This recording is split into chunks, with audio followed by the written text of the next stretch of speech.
E aí, a maior graça, vamos dizer assim, né? O objetivo de uma análise como essa também é você ter um gráfico que sintetiza isso para você, né? Para você ver isso de uma forma mais sintética, essas variáveis todas. Então, nós podemos fazer isso rapidamente. Estou com a janela aberta aqui. Eu vou abrir outra para a gente ter as duas ali, para a gente poder ver esse resultado. A gente vai usar rapidamente aqui a função bplot para montar dois gráficos. Tá? mfrow, opa, igual a C. Então, isso aqui, para quem não sabe, eu estou montando, eu usei essa função par, é uma função de parâmetros gráficos, e aí esse mfrow, eu estou fazendo um painel múltiplo, ó, multiple frame, e row, porque ele vai preencher na ordem das linhas, de uma linha por duas colunas. Então, vou botar dois gráficos um do lado do outro. E aí, eu uso aqui, ó, bplot, aplico esse bplot ao env PCA, e aí eu vou fazer com scaling 1. Vocês verem a diferença. Aí eu vou dar um título aqui para a gente saber quem é quem. PCA, scaling 1. E vou fazer o outro. Plot, env, PCA. Se eu não botar nada, ele vai usar o scaling 2. Main, PCA, scaling 2.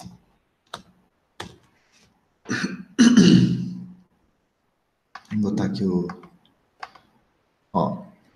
Então, eu tenho aqui, ó, duas ordenações aqui, são a mesma, né? Só mudou esse scaling, essa escala aqui, para plotar os scores. Vocês vejam que os eixos das variáveis ficam maiores, assim, a escala deles é diferente. As observações ficam mais juntinhas, né? Que elas espalham um pouco mais as observações e as variáveis não ficam tão grandes, os vetores. Ok, mas fora isso, qual que é a ideia quando você tem um gráfico desse? Vamos olhar esse scaling 1 aqui. Vou tapar aqui para não ficar atrapalhando. Então, você vai ver aqui, ó, primeiro, a gente sempre plota por default também o eixo 1 e o eixo 2, o PC1 e o PC2. Então, são os componentes principais, são as novas variáveis. Então, você tem que analisar de que forma. Você vai ver quais variáveis dessas 11 aqui estão mais representadas aqui nesse PC1. Então, visualmente, a gente pode ver isso pela projeção dos vetores, né? No eixo 1. Então, ó, o nitrato aqui, o nitrogênio, acho que é nitrato, nitrato. O nitrato, ele está super representado aqui no eixo 1. pH já não. O pH, ele tem uma projeção pequena. Então, o eixo 1 não tem nada a ver com pH. Agora, o eixo 2 já tem. O eixo 2 tem muito pouco do nitrato. Entenderam? E oxigênio também tem bastante aqui no eixo 1. Em oposição ao nitrato. Então, veja que aqui ele já começa, eu começo a entender um pouco mais o meu ambiente. Ó, essas amostras aqui lá do início do rio, ó, 1, 2, 3, 4, 6, 5, 8, 9, 10.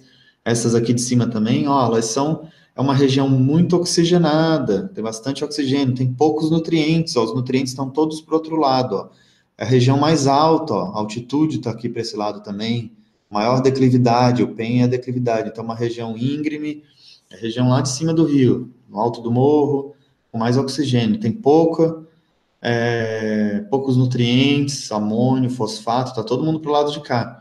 E essas amostras lá de baixo, elas já são a região mais baixa do rio, pouco oxigenada, com mais nutrientes, mais eutrofizada.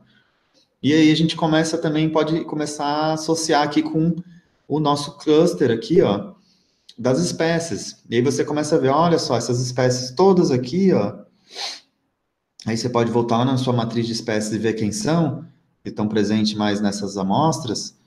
Poxa, essas espécies aqui, elas provavelmente estão ali porque elas gostam dessa condição do ambiente, ó, mais oxigênio, né? Menos nutrientes, menos eutrofizado. Essas outras já não, elas gostam de uma água mais parada, né? A gente não tem velocidade aqui, a gente tem a vazão, mas não é velocidade. Por exemplo, uma água deve ser uma água mais parada, menos um ambiente mais lêntico, né? E né, um local mais calminho e com bastante nutriente, pouco oxigênio, elas aguentam um ambiente com pouco oxigênio, e aí você começa a te dar uma ideia, né, da tua comunidade, daquele teu ecossistema ali, como é que está tudo funcionando junto. Então, isso é uma grande vantagem das análises multivariadas, né? Te dá um poder de síntese, né? E de entender o ambiente ou a comunidade que você estuda lá no caso, ou se você estiver fazendo sei lá, entrevistas de um grupo, de diferentes grupos de pessoas, e você pode aplicar essas análises também, e você começa a entender melhor as características daqueles diferentes grupos de pessoas em função das respostas deles com relação às entrevistas lá, questionário que você aplicou. Então, tem uma infinidade de aplicações, né, que você pode fazer aí com essas análises multivariadas. Elas te dão muito, vamos dizer assim, poder analítico, né, e de síntese, né, isso que é o mais importante.